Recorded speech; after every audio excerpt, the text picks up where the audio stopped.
J'ai toujours été fasciné par la formation de l'embryon et puis par l'émergence de ce petit compartiment de cellules, ces cellules souches pluripotentes qui sont une dizaine et qui vont être capables à elles seules de former l'organisme entier.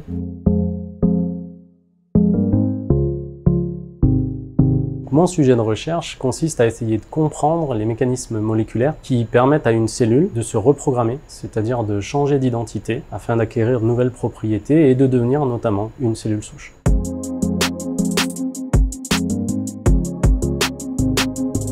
La cellule souche embryonnaire, elle est ce qu'on appelle pluripotente, c'est-à-dire qu'elle a la capacité de s'auto-renouveler, c'est-à-dire de se diviser et de donner une cellule fille qui aura le même comportement que la cellule mère. Et puis elle a un potentiel de différenciation, et c'est au cours de ce processus que les cellules finissent par devenir des cellules spécialisées, à savoir une cellule du muscle, ou une cellule hépatique, une cellule de la peau.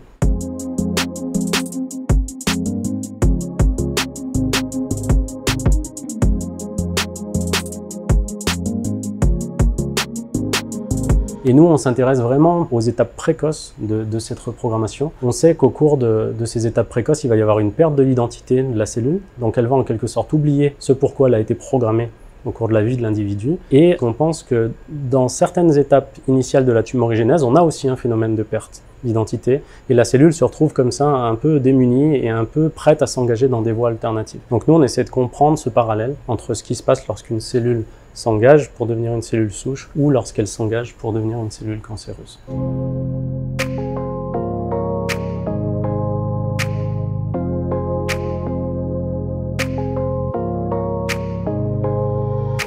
Donc, ce qui est intéressant, c'est que ces tumeurs, comme elles ne se sont pas développées de la même façon, elles ne sont pas dépendantes des mêmes mécanismes et on peut envisager des vulnérabilités différentes en fonction de la manière dont la tumeur s'est formée. Donc vraiment, en termes de traitement, il faut qu'on arrive à quelque chose de beaucoup plus personnalisé. Plus on comprendra comment la tumeur s'est formée, quels sont les mécanismes moléculaires qui sont responsables de sa formation, plus on arrivera sans doute à déjouer les mécanismes qui se sont mis en place.